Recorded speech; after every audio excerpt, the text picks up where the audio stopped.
The following episode of Geeks and Beats contains language or subject matter that may be unsuitable for children. Listener discretion is advised. So how was your COVID vacation? I've starting another one, as a matter of fact. I have another use it or lose it situation with my employer. So I'm off next week with nothing to do. Nothing at all. You look like you got yourself a COVID cut. No. I was just in, I had my weekly workout, or my thrice weekly workouts. I just come from the shower. So I wanted to be nice and clean for you and everybody. For the big season 8 premiere.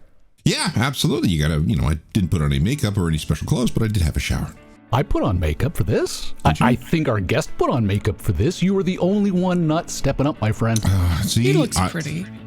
I just, you know what? Now I'm painted as the person who just doesn't give a shit. Shall we get the show going? Let's go. All right, stand by. Here we go.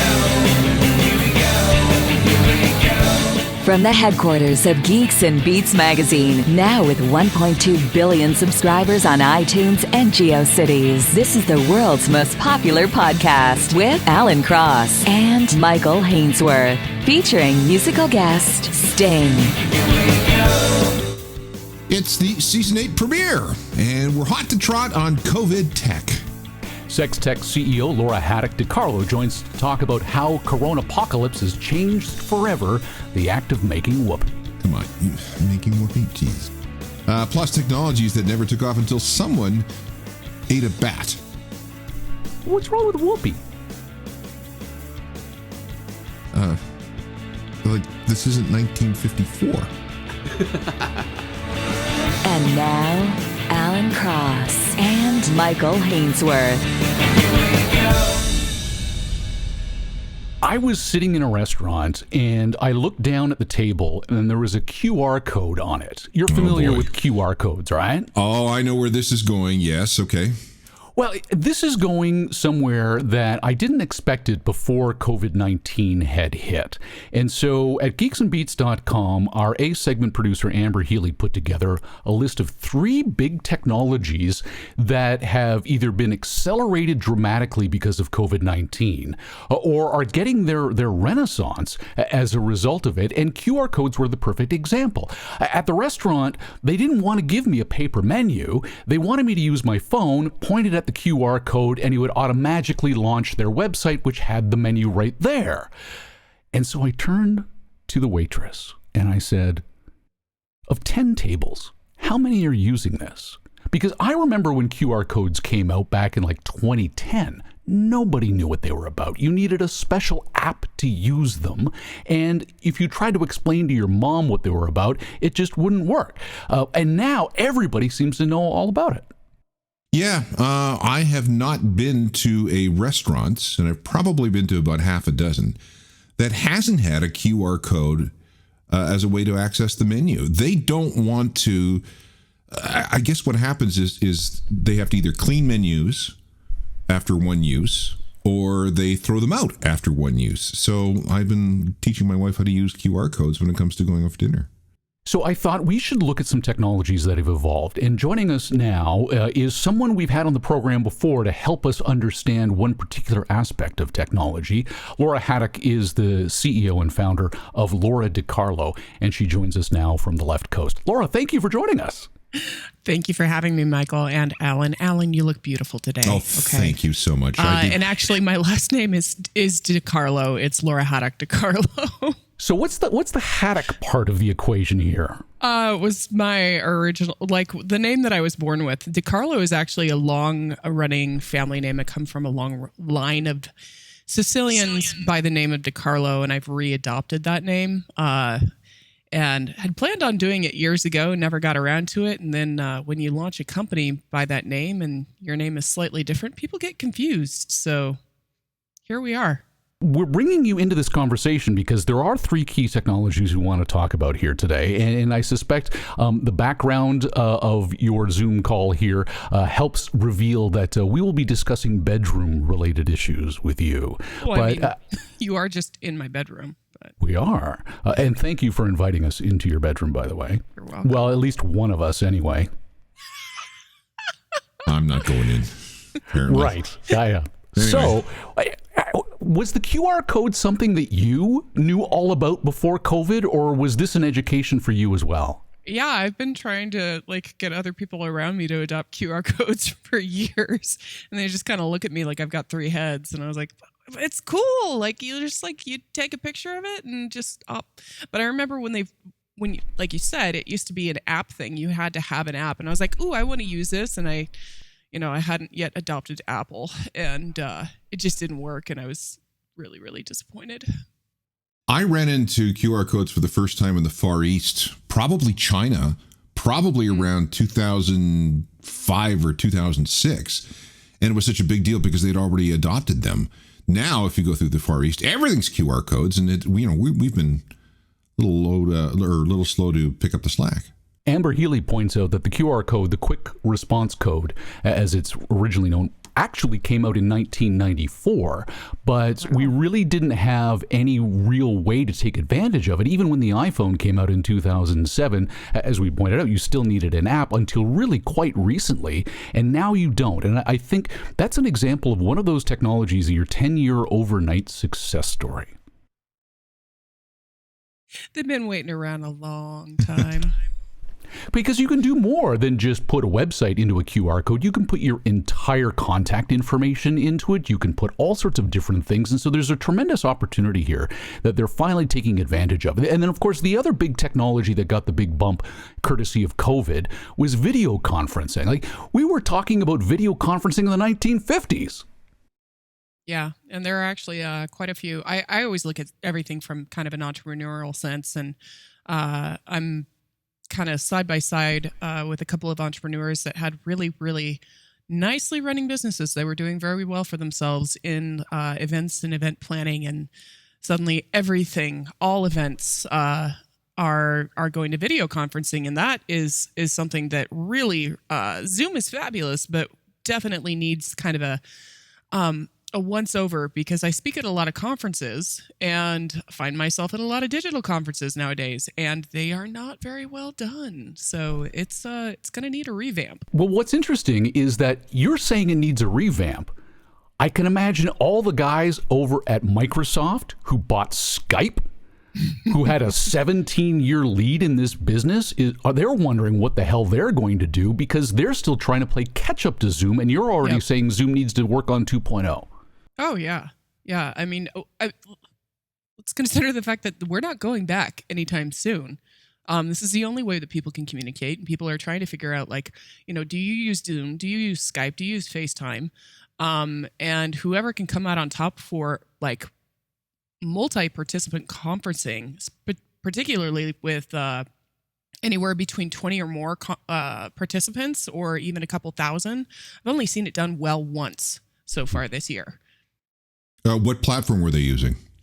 I'm not even sure. It was. I did one using a platform called Hopin, which was pretty good, pretty robust. A lot of Toronto tech people use it.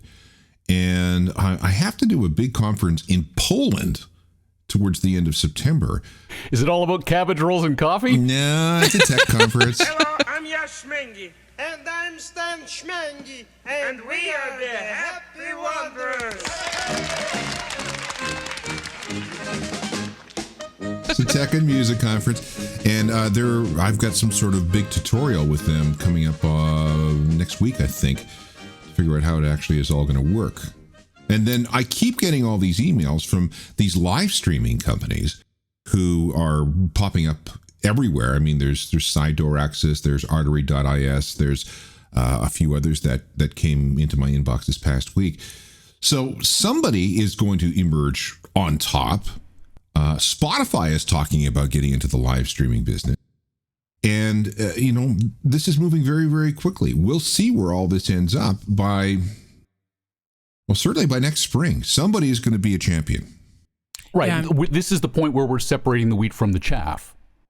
Right. Yeah, the conference I'm trying to think of, I was just trying to look it up again, but I've done so many, I can't you can't just search conference on your calendar and find it. But I'm trying to think of what it was, but it was not Zoom. It was not Skype. It was being hosted by a platform that I hadn't even heard of before, and they were doing it really well. I'm on a bunch of industry mailing lists for a variety of different industries, and all of them are talking about how COVID is changing their industry forever and how they're adapting, what they're doing. What's going on? I can only imagine that in your line of work, there must be some sort of industry newsletter or publication or way of keeping in touch with everybody else within it. What's going on in the world of either sex or the world of sex toys, of which sex tech really is what we're talking about, aren't we?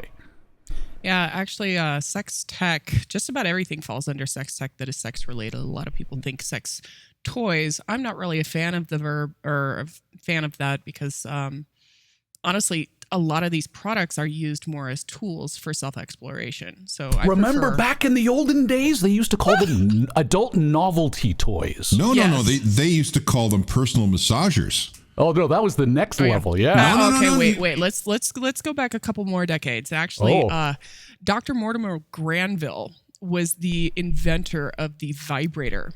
And he was a physician that was tackling the very, very big problem of female hysteria. And he was doing this by massaging the clitoris with his hands. Woman would have an orgasm and she's fixed. Hooray. No more hysteria.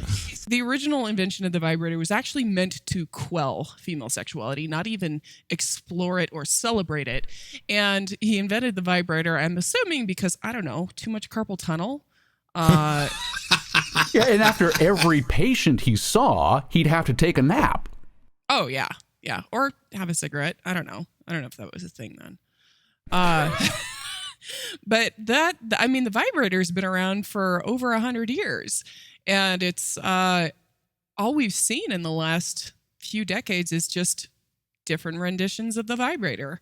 Just in a different package, different colors of pink. Maybe they had some rhinestones. That's always fun. I remember running across them for the very first time in the Eaton's catalog. They were these long bullet-like things that you were supposed to reach over and massage your shoulder blades with. Personal massagers. And they sold for like $3.99.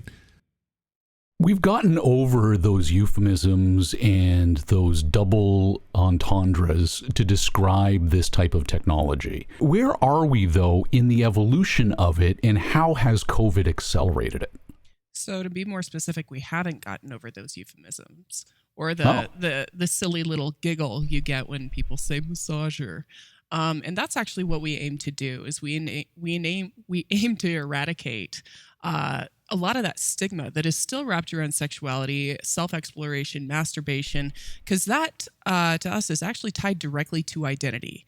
And when you feel more comfortable in your identity, then you feel more confident when you go out in the world. People that are more confident and they go out in the world do great things and they make great change in the world. So our aim, part of our mission is to allow people to feel more confident, show up in the world, make changes, and hopefully move society forward a little bit at a time through using products like ours. But where tech is concerned, we have a long way to go. And actually tech kind of seeded a lot of the innovation back in the 70s as far as sex tech is concerned. Porn was actually accepted on the VHS and the VCR platform in the 70s. That's actually the reason that it won out over Betamax. We actually saw sex tech at CES in the 70s because porn was accepted on the VHS platform. And they were actually at the Consumer Electronics Show.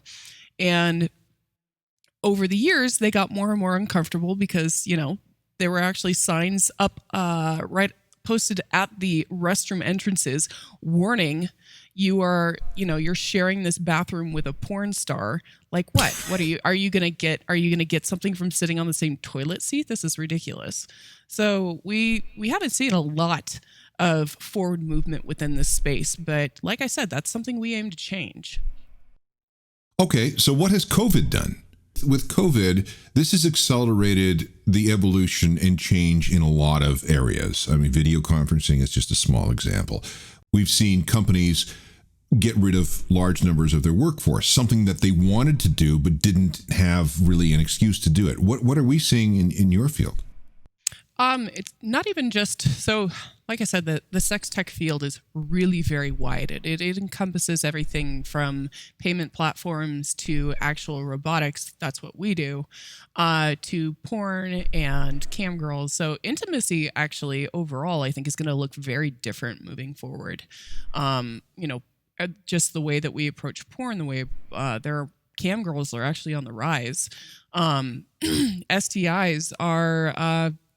COVID is actually can be considered an STI. It can be transmitted with any kind of sexual intimacy. So I think those interactions and how we perform, even like showing your face or taking off your face mask, would be considered an affection, like a signatory of affection or closeness. But where the industry is concerned, I mean, manufacturing is taking a huge hit. We're actually I'm very surprised, not surprised, but just really proud of my team that we were able to take our first rendition of our product, OSE 1, which is highly robotic, very innovative, and highly technological. It has over 250 parts in the product, where most of these products, these vibrators, have somewhere between 20 to 50 parts. And we were able to actually turn that product around 100%, and we just released OSE 2. And we've revamped the way that it fits, the way that it acts, the way that it feels. And after taking in tons of customer feedback, and we've done that all within about 6 months and still managed to bridge the gap with manufacturing. All within COVID-19 restrictions. So you're building a new product. You're coming up with a minimal viable product for a new idea during COVID, trying to get the manufacturing process through. How did you manage to do that with not only the factories closed, but even if you could get them to fill boxes with a new toy, how could you get them to customers? So we actually have a 3D printing lab here in Bend, Oregon. We did a lot of that innovation here in-house. And Hang on, wait a minute. This is an Alan Cross-esque comment. Your sex company is located in Bend, Oregon? Again, no one has ever actually made that analogy. This is why we get the great guests, because we are so insightful with our analysis. Yes, absolutely. Continue. My apologies. Anyway, so we have this rapid prototyping lab here in Bend, Oregon.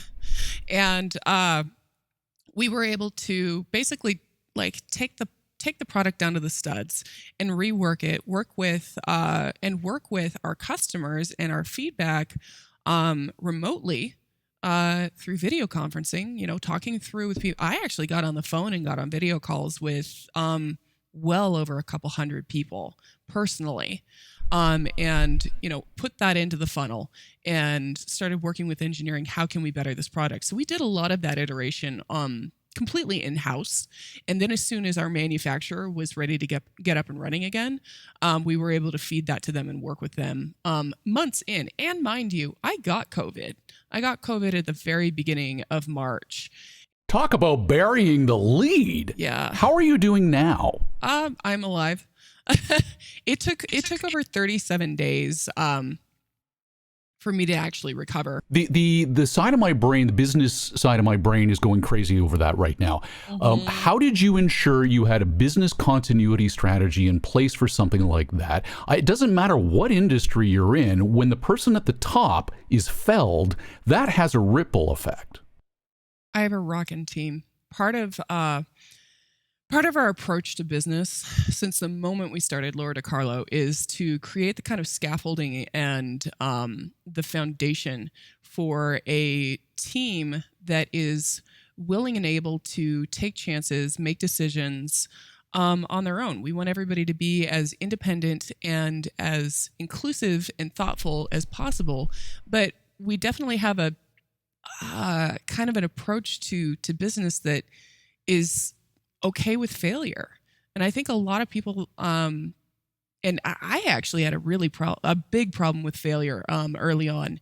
It was something that scared the shit out of me, and I didn't want to fail. So a lot of the time I wouldn't act.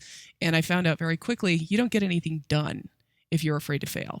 So we've adopted that very early on. So my team, which was probably at about 24 people at the time, was able to continue moving, and I trust them. We've established that trust very early on. We've hired people that are highly skilled, very experienced, and have a ton of potential in each of their roles. And I came out of this 37 days of snot fog cave, and really we continued on forward. And part of my role as a CEO is not just operations. I actually have a COO that's very good at that, and I trust him.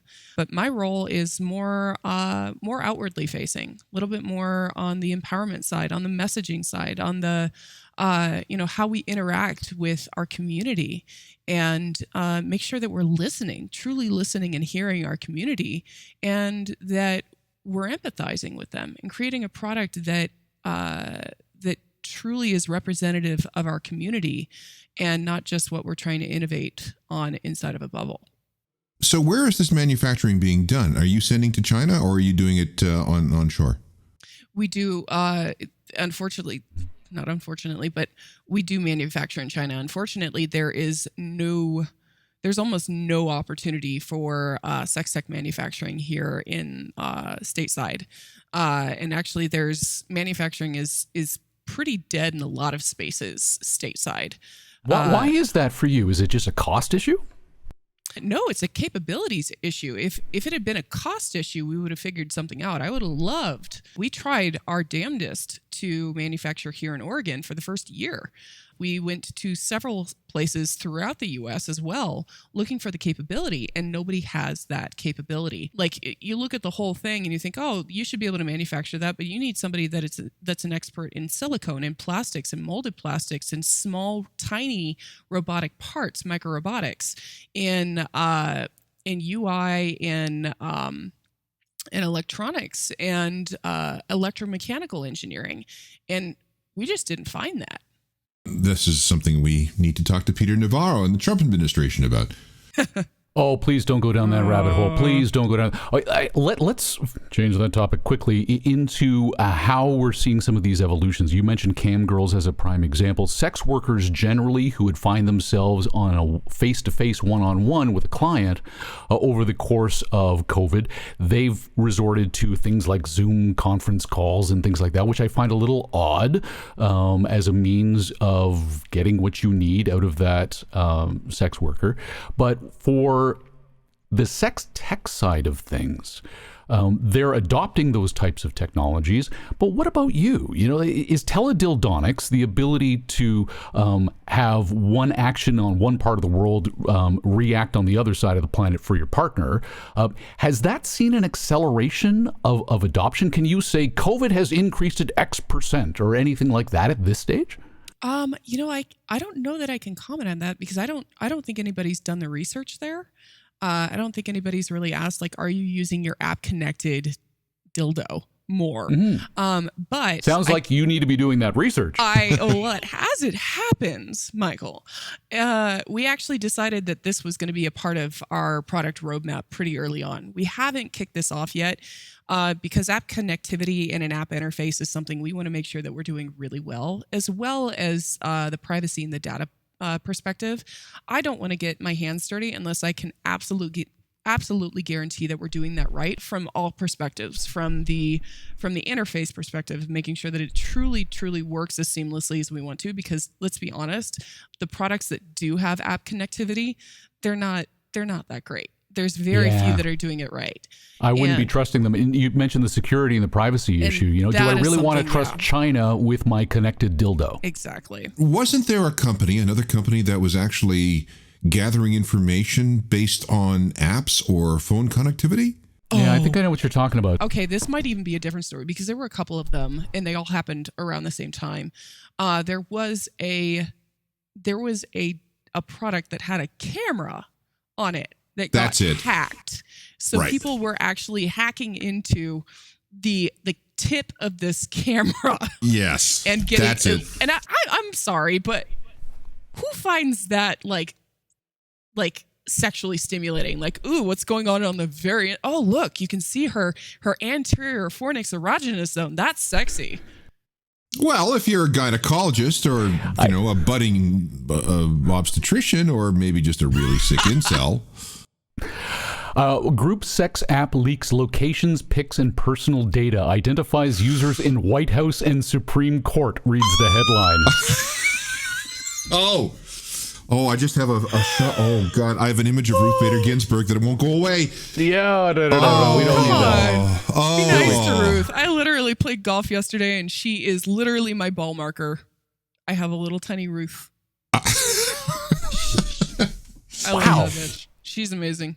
You could use the real thing as a T. This is not going well. I can't even with you. I know. Oh, man. Ellen. Sorry. Lora, thank you so much for your time. I hope you'll come back at some point. Only if Alan is here. No, I will be here and I will behave. Excellent. I'm sorry. The problem is that I prefer that you don't behave. I have been inside, for 6 months with no place to go and nothing to do, so I'm getting a little punchy. Just maybe you need a little teledildonics? Maybe. Well, maybe, yeah. Honey. Lora Dicarlo is the Chief Executive Officer of Lora Dicarlo. She joined us from Bend, Oregon. Thank you. Thank you for having me, both of you. Ever wanted to be a big shot co-producer? It's just like Hollywood. Visit geeksandbeats.com to learn how you can pad your resume with an exciting show credit. We'll even send you the album cover of your episode, suitable for framing in your parents' basement. So the kids are going back to school, but not really. No. Well, you would know. You have a child. It's all going to be virtual learning going forward. Yep. My 14-year-old, who's going on 19, going into high school for the first time, she's going to be doing 2 days in class and then 3 days distance learning. And it's probably the best way to go. But the reality is that if you don't have the tech, the distance learning is going to be a huge problem. Yeah, it certainly is. I know a few people who aren't as well equipped with things like computers and iPads and everything that you would need for effective distance learning. With that in mind, Geeks and Beats friend of the show, Chef Mike Benninger, launched the Halton Tech for Teens charity in an effort to get the tech that you've got sitting in your closet out of that closet and into the hands of a child who needs it. He joins us now from his home office. Good to have you with us. Hi, guys. Good to see you. So tell us how it's going so far, because as we've already discussed, there are a lot of kids out there who don't have the tech they need for first day of school. Well, the sad irony is that we actually started this charity, my friend Ryan and my cousin Scott and I. We started this long before we had COVID-19. This has been a problem for at least 2, 3, 5 years. And 2 years ago, we decided we had to react to this. Now we're sitting with hundreds of computers. Like they're actually falling out of the sky. We have so much. The challenge that we're facing now is being able to get this hardware into the hands of the kids that need it. But more than that, the problem is not just the hardware. We have individuals who have been helping us. We have corporate partners that have been very, very generous. The problem is home internet access that's affordable. And there's over 1 million kids in the province of Ontario in poverty or low-income houses. And we can talk about distance education all we want. I'm a middle-aged white guy in the suburbs. This has been a challenge for me, but this has not been bad. I'm trying to imagine being a 15-year-old kid whose mom or dad is at home working with them. They have one computer, but do they have home internet access? And how can we solve that problem? That's become the bigger thing now. And we're very lucky we have hardware to share, and hopefully some of the Geeks and Beats people can help us get this hardware to the community. But we really need to focus on home internet access. That's something that really is a problem. It should be a public utility like water and hydro, but still, we're not there yet. The sentiment seems to be that we will get there. And there's been a lot of attempt at the federal level in Canada to make that possible. It is a very large country that is very widely spread out. And to your point, in rural areas, it's particularly a concern. So it sounds like what you're suggesting is that for Geeks and Beats listeners, we've got 3 ways that we can help. We can donate hardware that's sitting in a closet. We can donate some time to get this hardware to the kids who need it. But ultimately, wouldn't it be helpful if we all reached out to our local governments to say this is an issue that needs to be addressed? That's exactly the most important thing we can be doing right now, is pressuring our MPs and our MPPs. You know, Premier Ford has been very good during this. I think a lot of people were underestimating his skills. I'll be honest, I may have been one of them, but I will say this. During this crisis, he has been very, very good, as has Prime Minister Trudeau. But just saying we're going online is lovely, but you need to have infrastructure in place. And I recognize this has all happened very, very quickly, that this has not been something you could really plan for. Pandemics aren't something that you plan for in some ways. But, you know, we need to have the big telcos offering a $10.95 a month package for basic internet, for basic surfing. We don't need a 50 megabits high-speed Zoom meeting gaming thing. We don't need that. This should not be hard to do. This should something we can do this, whether we do it pressuring our MPs or our MPPs. This is certainly doable. And I've been very fortunate. I have lots of corporate partners that have been very good as far as their donations of hardware, but the internet access thing is a bit more of a challenge for everybody. So what's the next step? How do we get in touch with you? Actually, we have a Facebook page, Halton Tech for Teens. We have a small website, Halton Tech for Teens, or I'm assuming you're probably going to post some show links and they can get me that way as well. There's also the chefmike.ca website for my own personal stuff, but it's easier if it goes to the actual charity, haltontechforteens.ca. Mike, great stuff. Thank you so much for joining us. And I have something for you. I'm sorry? You think you could use one of these? Actually, that's fantastic. Thank you, Michael. Okay, Thank you very much. I'm actually looking to equip a small inner city daycare center in Hamilton, and the kids love the Macs. And unfortunately, we can't get that open right now because of all this. But that's something I can certainly find some use for. Thank you very much, Mike. We very much appreciate it. Awesome. Chef Mike Benninger from Halton Tech for Teens. So I ordered a new Geeks and Beats mug. I don't know if you noticed this. No, it's just a regular mug, though. It's just a regular coffee mug. It is not the miracle travel mug of traveling, which using the power of science keeps beverages hot or cold. Why would you do that? Because I'm a coffee drinker and I'm never leaving the house under COVID now. Okay. I still am addicted to my miracle travel mug of traveling. The best coffee mug that has ever been invented by anyone in the history of the universe. There you go. So if you'd like to support the show, and we'd really appreciate it if you could, go to geeksandbeats.com, click the support the show link. There are multiple ways to do this, and I think that in light of COVID-19 and the fact that we're not going to CES 2020, people might think we don't need any money, but that is simply not true because we've got big plans. We do? We do. We are going to start throwing a lot of that cash that we otherwise would have thrown at CES. It was 10 grand last year. We're going to start putting that into promotion. We need to move the needle on subscribers. And so in addition to throwing money at it, what would really, really be helpful? Word of mouth. Billboard? No, just people who listen to the show telling other people about the show. How are we going to do that with money? Well, we won't do that with money. We'll use social media to drive that. But we're asking people to, you know what? If you got a friend who listens to podcasts, tell them about us.